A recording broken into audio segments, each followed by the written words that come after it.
नमस्कार, कैसे हैं आप सभी। उम्मीद है बहुत बढ़िया होंगे भाई। तो आज डिजिटल बोर्ड पर, स्मार्ट बोर्ड पर हमारी पहली क्लास होने वाली है और पहली क्लास में भी आपको बहुत शानदार क्वेश्चन बताएंगे क्लास 12 के लिए जो इम्पोर्टेंट है और 4 नंबर में ये क्वेश्चन आपसे पूछा जा सकता है। ठीक है, सिद्ध कीजिए कि 0 से π/2 लिमिट है, रूट में 10x अपॉन में 1 प्लस रूट 10x dx का मान π/4 होगा। बहुत सिंपल सा क्वेश्चन है, देखिएगा। LHS हम लेंगे और LHS में जो भी मान है उसको हम लिखेंगे I के इक्वल में। I क्यों लिखेंगे? क्योंकि ये पूरा इंटीग्रेशन में दिया हुआ है। तो I इक्वल में हमने लिखा 0 to π/2 रूट में 10x अपॉन में 1 प्लस रूट 10x, ये हमारे पास दिया हुआ है dx। ठीक है भाई, इसको जब हम सॉल्व करेंगे तो एक प्रॉपर्टी हम लगाएंगे। प्रॉपर्टी में यहाँ साइड में लिख देता हूँ। प्रॉपर्टी क्या होती है कि 0 to a अगर आपको दिया गया है और fx dx आपका कोई इंटीग्रेशन का सवाल है तो इसको हम कैसे लिख सकते हैं? 0 to a f(x) की जगह हम a माइनस x इसको लिख सकते हैं। ठीक है, इसी प्रॉपर्टी का यूज़ करेंगे हम इस क्वेश्चन में। अब यहाँ पे आप देखिए, जहाँ जहाँ x लिखा है वहाँ वहाँ आप क्या लिखेंगे? π/2 माइनस x, क्योंकि a की जगह हमारे पास क्या लिखा हुआ है? π/2। तो ये हमारा बन जाएगा लिमिट 0 to π/2 रूट 10, यहाँ हो जाएगा π/2 माइनस का x अपॉन में 1 प्लस रूट 10 π/2 माइनस x और ये dx। ठीक है भाई, I इक्वल देखो 0 से π/2। अब 10 π/2 माइनस x का फॉर्मूला होता है cot x, तो यहाँ भी cot x हो जाएगा और यहाँ भी क्या हो जाएगा? cot x। तो ये बन जाएगा हमारा रूट में cot x ऊपर cot x अपॉन में हो जाएगा 1 प्लस cot x dx। ठीक है, एक काम और आपको ये करना है कि जो हमने LHS लिया ना, इसको आप समीकरण नंबर 1 डाल के चलेंगे। ठीक है, इसकी हमें आवश्यकता लगेगी। अब यहाँ से देखिए, 0 से π/2 cot को हम लिख सकते हैं 1/10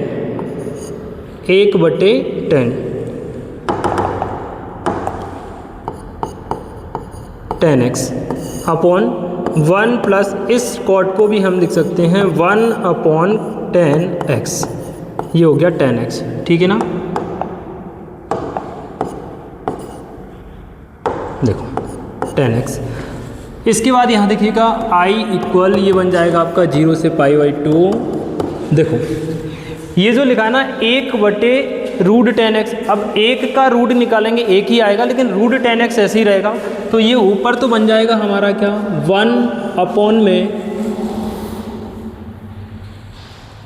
देखिए 1 अपॉन में आ जाएगा रूट 10x और फिर ये बट्टे वाली जो हमारी मेन लाइन है वो यहाँ आ जाएगी। देखिएगा ये जो लिखा है ना 1 प्लस 1/√x, तो इस 1 को तो हम 1 लिखेंगे क्योंकि 1 का रूट 1 होता है, लेकिन रूट 10x अलग लिखा रहेगा बटे में। तो ये जो 1 है ना, इसको हम ऐसे ही लिखेंगे प्लस इस √1 का मान तो 1 ही होता है, इसलिए 1 लिखेंगे अपॉन जो रूट 10x है उसको हम लिखेंगे रूट 10x। ठीक है, अब देखिए I इक्वल 0 से π/2 लिमिट रहेगी, ऊपर जो है वो ऐसे ही रहेगा 1 अपॉन में रूट 10x, तो 1/√10x अपॉन इसका मल्टीप्लाई 1 में हो जाएगा, तो ये हो जाएगा रूट 10x प्लस का 1 अपॉन में क्या रहेगा? Root 10x dx। ये 10 और ये 10 कट जाएगा, तो I इक्वल में क्या बन जाएगा भाई? देखो 0 से π/2 लिमिट, ऊपर 1 रहेगा, इस 1 को हमने पहले लिखा, √10x को हमने लिखा बाद में, यहाँ क्या आ जाएगा? dx। ये समीकरण नंबर 2 बन गया। ठीक है, यहाँ तक कोई परेशानी आई थिंक नहीं होगी। अब यहाँ से देखिए, ये समीकरण नंबर 1 और ये समीकरण 2 और ये समीकरण 1, दोनों को हम ऐड करेंगे। तो equation number 1 plus equation number 2 से देखो I में I को जोड़ेंगे तो ये तो बन जाएगा आपका 2I इक्वल, दोनों में एक जैसी लिमिट है तो एक ही बार लिमिट लगाएंगे 0 से π/2। यहाँ क्या दिया है? रूट 10x अंश में, या मैं पूरा ही लिख देता हूँ एक बार। देखो रूट 10x अपॉन में क्या है? 1 प्लस रूट 10x प्लस यहाँ क्या है अपने पास? 0 से π/2 1 अपॉन में 1 plus root 10x। 10x dx। ठीक है, चलिए अब जगह थोड़ी कम है तो इसको अपन थोड़ा सा छोटा करने का प्रयास करते हैं भाई।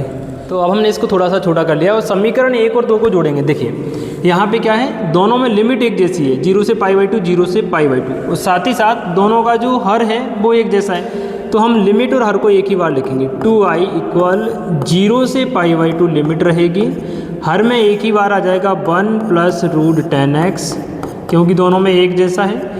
यहाँ 10x है रूट में और यहाँ क्या है 1, तो ये हो जाएगा रूट का 10x और ये हो जाएगा 1 प्लस dx। अब ये देखो ये दोनों एक जैसे बन गए, यहाँ भी 1 प्लस रूट 10x है, यहाँ भी 1 प्लस रूट 10x है, तो ये पूरा कट जाएगा।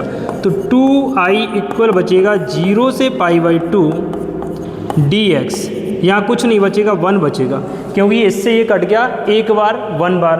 अब क्या है भाई, हमारे पास आ गया 2i इक्वल 0 to π/2 dx, या 1 भी लिख सकते हो। ठीक है,